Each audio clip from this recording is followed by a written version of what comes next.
Buenas noches, hermanos, qué bendición poder hoy una vez más, gracias a nuestro Dios, gracias a nuestro Señor, tener un día más de vida, que es uno de los regalos más grandes que podemos tener sobre esta tierra. La riqueza de poder respirar, de poder ver la gloria de nuestro Dios, que a pesar de nuestras flaquezas y debilidades y nuestros pecados, su misericordia es nueva, su gracia nos sostiene, su Espíritu Santo nos da la fuerza y sabemos que Él está con nosotros, guiándonos en su propósito eterno, haciéndonos sus instrumentos para su gloria. Así que hoy, con esta hermosa bendición de la vida, podemos compartir el Evangelio de Jesucristo, podemos estudiar la palabra preciosísima de Dios y en este caso seguiremos estudiando el Salmo número 7 y vamos a comenzar desde el verso 7. Dice la Escritura, podemos leer desde el verso 6 para entender un poquito el contexto del verso 7. Verso 6. Levántate, oh Señor, en tu ira, álzate contra la furia de mis adversarios y despiértate en favor mío. Tú has establecido juicio. Ya en el mensaje anterior dimos explicación a este verso. Sin embargo, es importante poder resaltar que gracias a Cristo, los que hemos creído por gracia, por la fe en el Señor, tenemos la dicha y el gozo de huir de la ira del Señor. Cuán terrible es la ira de Dios, cuán terrible, pero al igual es justa y es santa, porque Él es un Dios que hace juicio justamente. Si no fuera por Cristo, todos nosotros en el tribunal del Señor resultaríamos culpables y mereceríamos el justo castigo eterno en el infierno. Pero gracias sean dadas a Jesucristo el Señor por su vida perfecta, su obra obediente en la cruz, su sangre derramada para salvación del pecador que cree y se arrepiente. Verso 7. Sigue diciendo David: que te rodee la asamblea de los pueblos y tú en lo alto regresa sobre ella. Hay algo importante que debemos tener en cuenta, y es que el Señor para sí ha guardado un remanente.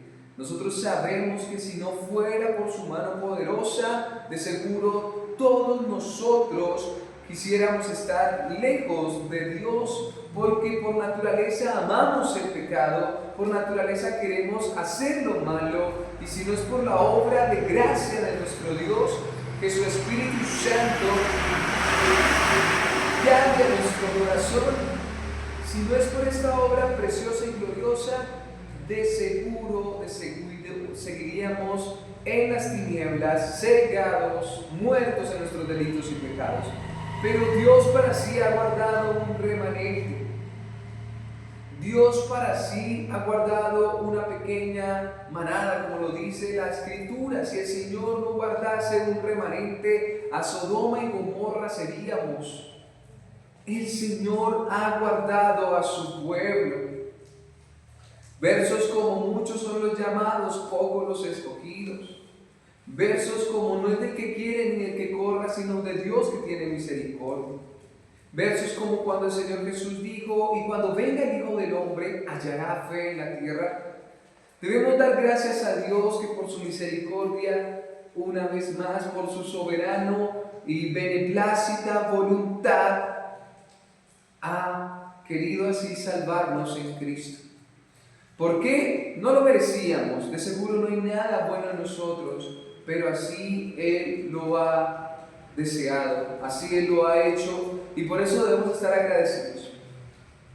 David da una palabra muy hermosa y dice: que te rodee la asamblea de los pueblos y tú en lo alto regresa sobre él.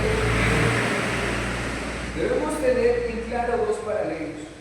Uno, que toda la humanidad tiene que servir y adorar a Dios por creación. Me explico. El hecho de ser creados por Dios nos da la obligación y el deber de adorar a nuestro Dios como creador y Padre. Desafortunadamente, a causa del pecado, Las personas no quieren obedecer a Dios, no quieren rendirse a los pies del Señor y siempre van a querer hacer lo contrario, lo opuesto a nuestro Dios. Sin embargo, hay un pueblo que en este caso llamaríamos los hijos de Dios, la iglesia, el pueblo de Dios. El Señor nos ha adoptado, nos ha rescatado. Entonces podemos ver que existe este pueblo, digámoslo así, todo el ser humano, pero existe dentro de toda la raza humana dos pueblos. Está el pueblo que aborrece a Dios y está el pueblo que sirve a Dios. Se dividieron dos facciones, sin embargo, en el día del juicio todos estaremos delante del Señor, grandes y pequeños, y seremos testigos y presenciaremos el juicio glorioso, justo y perfecto de nuestro Dios. Gracias a Cristo, nosotros en la fe, gracias a la obra de Jesús nuestro Señor, iremos al reino de los cielos y escucharemos las palabras de nuestro Padre que dirán: benditos vengan al reino de los cielos. Pero el otro pueblo sencillamente escuchará el veredicto de ir al castigo eterno. Así que claramente David, en cierta manera, tratando de entender lo que está tratando de decir a Dios, en otras palabras, David está pidiéndole a Dios que por favor haga un juicio sobre todas estas personas que le están persiguiendo, que le están haciendo la vida tricitos. David dice: Señor, por favor, haz juicio contra ellos, que no me persigan más, Señor, delante de ellos juzga. Que se reúnan, reúnete delante de ellos, porque tú estás sobre ellos, tú estás en lo alto. David está diciendo: Señor, en otras palabras, no eres como los gobernantes de esta tierra, sino que tú estás en lo alto, gobiernas sobre todo y sobre todos. Así que el verso 8 nos da un poco más de luz respecto a lo que David quiere decir. Verso 8: el Señor juzga a los pueblos. Júzgame, oh Señor, conforme a mi justicia y la integridad que hay en mí. Bueno, una vez más debemos entender este verso teniendo en cuenta dos paralelos. David en cierta manera se está refiriendo a su vida en cierta manera íntegra, entre comillas, a su vida que en cierta manera David no ha cometido pecados tan visibles como los que leíamos anteriormente, como ofender al oprimido, humillar, irse en contra, maldecir al enemigo, no. Sino David dice: bueno, yo no he hecho esto, entonces Señor, pues como que pesa en la balanza, mira lo que yo he hecho y mira estos personajes perversos lo que están haciendo, o sea, juzga entre los dos y por favor líbrame. Ese es el sentir de David. Sin embargo, nosotros sabemos en un sentido general que delante de Dios, si no fuera por Cristo, todas nuestras obras, aunque parecieran a nosotros, nuestros ojos, buenas obras, sin Cristo serían como trapo de inmundicia. Si no estuviéramos nosotros rescatados del reino de las tinieblas a la luz admirable, todas nuestras obras, todo lo que hacemos, así sean buenas acciones, así sea no ofender a nadie, no robar, todo eso, si no está bajo la cobertura de la salvación, bajo la cobertura nosotros del Señor Jesucristo, todo eso que hacemos sin tener al Espíritu Santo serían como trapos de inmundicia delante de Dios. Ningún ser humano puede llegar a decir: soy íntegro perfectamente, o tengo justicia, o me justificaré delante de Dios. No, porque tenemos la certeza, como dice el apóstol Pablo: Jesucristo es mi justicia. Solamente escondidos en Cristo es que el Señor nos puede presentar perfectamente aprobados ante Dios, como dice la Escritura en Judas: y aquel que es poderoso para guardarnos sin caída y presentarnos sin mancha delante de su gloria con gran alegría. Al único y sabio Dios nuestro Señor sea la gloria, la alabanza, la adoración, la exaltación por los siglos de los siglos. Amén. Entonces solamente en Cristo es que nosotros podemos presentarnos ante Dios íntegros y justos, porque el Señor nos justifica, el Señor nos hace, como dice la Escritura, con una vez y para siempre, y ha hecho perfectos a los santificados. Entonces es gracias al Señor que podríamos dirigirnos ante Dios en Cristo y poder presentarnos íntegros y justos.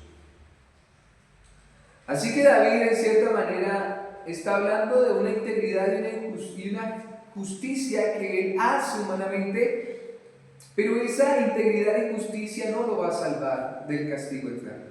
Sabemos que nosotros sí o sí tenemos que obrar en la ley del amor, tenemos que amar al prójimo como a nosotros mismos, tenemos que orar incluso por nuestros enemigos. Sin embargo, esa justicia no nos va a salvar.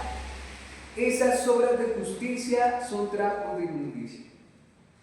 Hay una canción de Arturo Giraldo que dice, se llama Yo soy libre, de parte de Arturo Giraldo. Entonces él dice en una parte de esta canción, en un verso, dice: siempre me creí muy bueno, buen esposo, muy buen padre, muy correcto en mis acciones y una vida intachable, pero Cristo habló a mi vida, su palabra y su mensaje, dijo: al cielo solo irán los lavados por mi sangre. Entonces, a pesar de que creamos que nuestras buenas obras, en que yo no le hago mal a nadie, en que yo no robo a nadie, en que eso no nos va a justificar delante de Dios. El único que puede justificarnos es Jesucristo por su sangre derramada en la cruz. Así que tenemos claro el contexto de lo que David quiere decir refiriéndose a su justicia y su integridad, y tenemos claro el concepto que debemos definir de justicia e integridad para la salvación, que solamente la hallamos en Cristo. La justicia de Cristo nos salva, la integridad de Cristo nos salva. Verso 9. Acabe la maldad de los impíos, mas establece tú al justo, pues el Dios justo prueba los corazones y las mentes. David está en lo cierto, y llegará el día cuando la maldad se acabará, llegará el día cuando ya no habrá maldad. Claramente el Señor nos muestra que en el día del juicio final el malo irá a condenación eterna, será castigado, mas el justo, que sería el justificado en el Señor, irá al reino de los cielos. Solamente en Cristo, una vez más, repito, podremos estar delante de la presencia del Señor. Es cierto que todos como creyentes deseamos en lo más profundo de nuestro corazón que la maldad se acabe, que el malo deje de hacer lo malo. Y llegará ese día, esa es nuestra esperanza, llegará ese día. Aunque tenemos que tener en cuenta que también nosotros, en cierta manera, pertenecíamos a ese grupo de malos. Pero una vez más, gracias a Dios nuestro Señor, a Cristo y su muerte en la cruz, es que ahora ya no pertenecemos a este grupo de impíos, de malos, de perversos que aman la maldad, sino a aquellos rescatados que ahora por gracia servimos a nuestro Dios con todas nuestras fuerzas. Así que David anhela en su corazón que la maldad de los impíos se acabe, y esto se acabará cuando sean juzgados y llevados al infierno, al castigo eterno. Da un paralelo y dice: más establece al justo. En otras palabras, una vez más recordemos quiénes son los justos: aquellos que por la gracia de Dios en Cristo son justificados, han sido salvados, han sido limpiados, han sido restaurados, han sido sacados del reino de las tinieblas y ahora ya no son enemigos de Dios, sino son hijos adoptados de Dios.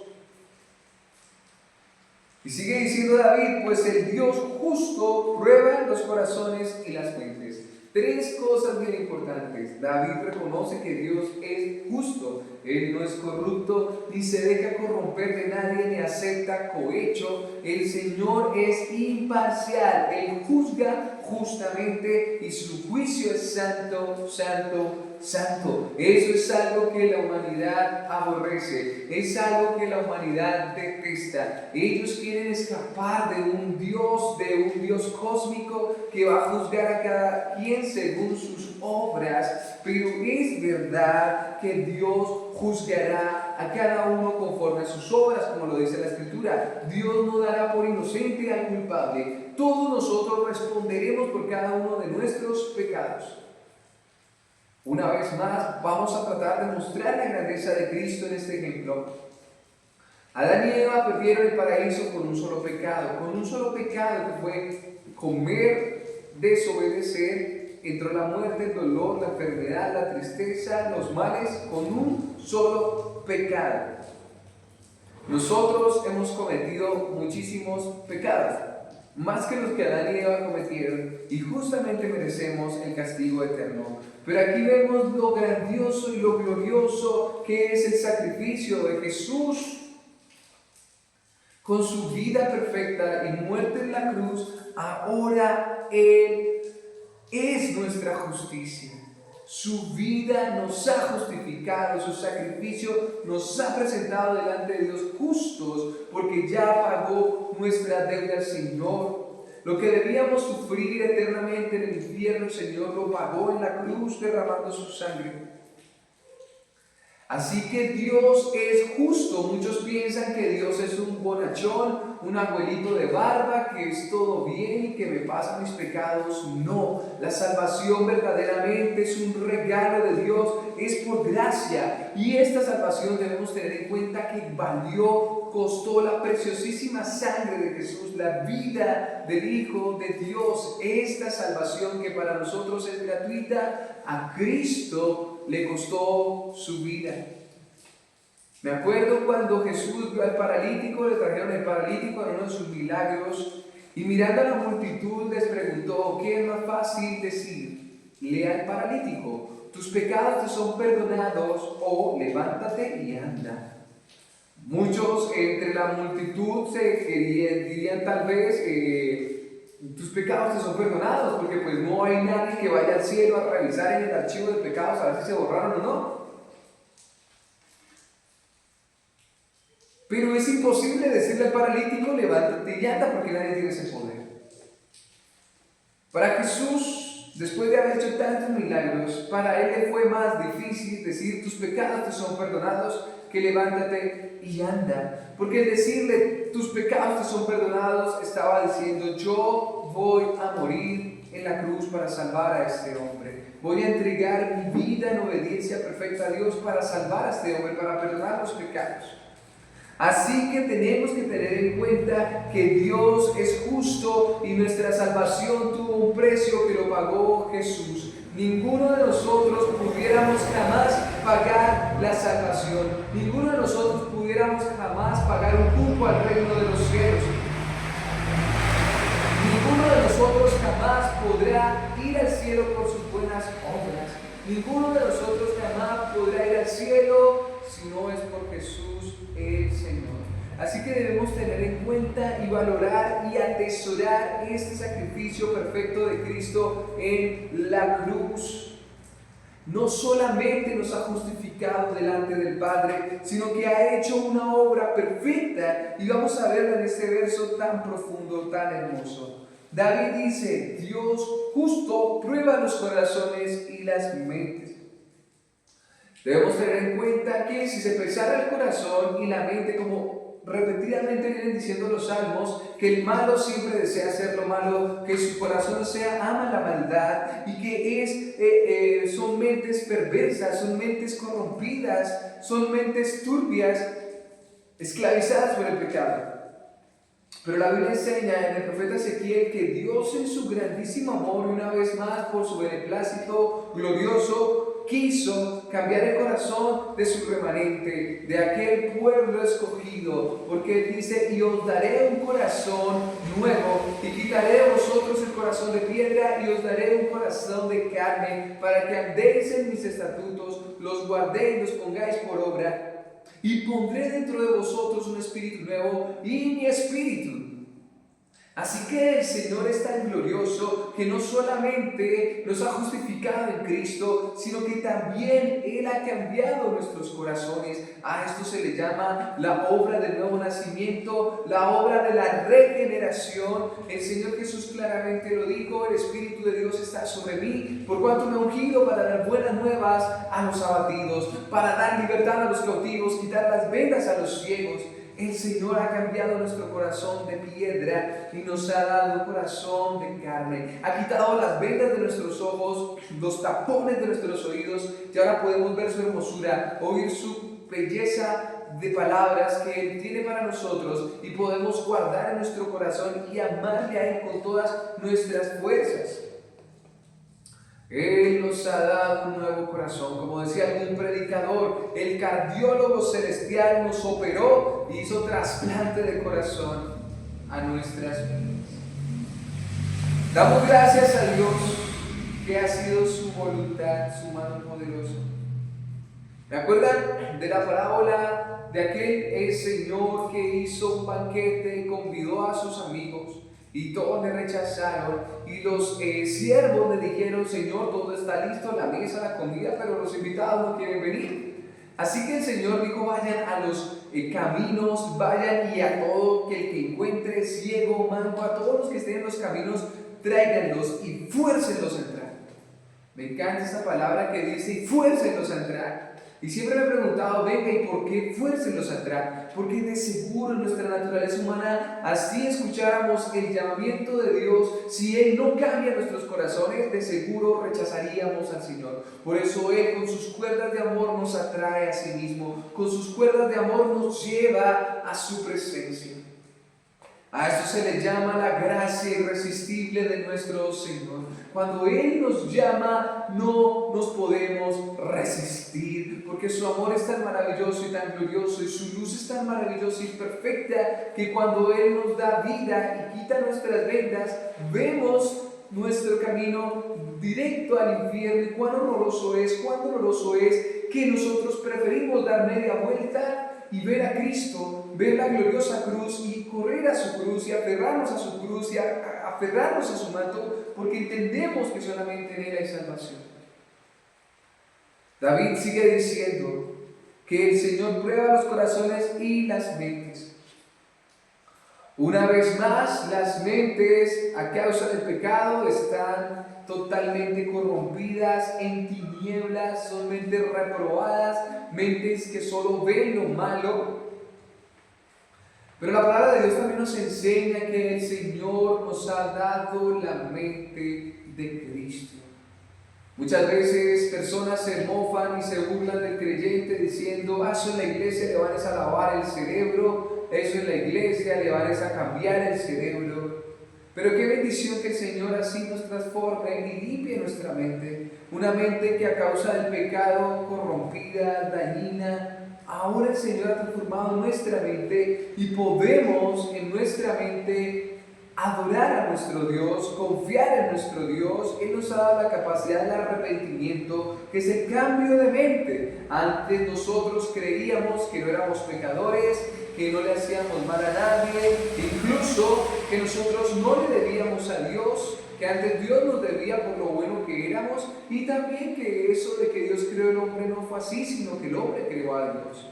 Antes teníamos una mente tan reprobada y corrupta, tan llena de maldad, pero damos gracias a Dios que Él nos desinfectó y limpió nuestra mente y nos ha dado una nueva mente y nos renueva por la obra perfecta que Él hace. Y esto nos da la certeza y nos afianza en aquel verso de la Escritura que dice: aquel que comenzó en vosotros la buena obra, la perfeccionará y la terminará. Así que el Señor ha obrado en absolutamente todo. El Señor nos ha dado un nuevo corazón, el Señor ha transformado nuestra mente, el Señor ha puesto su Espíritu Santo sobre nosotros, el Señor nos ha justificado al morir en la cruz. Y cuando entendemos que el Señor ha obrado en todo aspecto de nuestra vida para la salvación, podemos decir con toda certeza y alegría: toda la gloria le pertenece a Dios. Y como lo dijo Jonás, después de no querer hacer la voluntad del Padre, dijo, la salvación es del Señor, la salvación le pertenece al Señor, la salvación es de Dios, la gloria es de Dios, toda gloria le pertenece al Padre eterno, al Hijo, al Espíritu Santo, todo honor y alabanza a aquel que decidió salvarnos. Cuando entendemos toda esta obra perfecta de nuestro Dios, podemos decir como David en el verso 10, mi escudo está en Dios, que salva a los rectos de corazón. Y aquí entendemos y podemos decir una vez más, nuestro escudo es el Señor, es Dios, Él es nuestra fortaleza, nuestro amparo, nuestro refugio. ¿Por qué? Porque estamos tan seguros que el Señor es nuestro Dios. Porque Él ha cambiado nuestro corazón. Y David dice, Él salva a los rectos de corazón. Nadie es recto de corazón. Cristo es el recto de corazón. Pero gracias a Cristo y ha cambiado nuestros corazones, podemos decir que somos también de aquellos justificados, que hemos sido transformados, que tenemos un corazón regenerado, cambiado, un nuevo corazón para la salvación. Todo esto gracias a nuestro Dios. Así que podemos decir otra vez con toda confianza, el Señor es mi escudo. El Señor fue el que nos rescató, el que nos sostiene, nos sostendrá. Y de seguro tenemos la esperanza de que jamás nos abandonará. Cualquiera puede fallarnos, cualquiera puede decepcionarnos, nosotros mismos podemos defraudarnos, pero Cristo jamás nos defraudará. Cristo jamás nos dejará. Vamos a dejar hasta ahí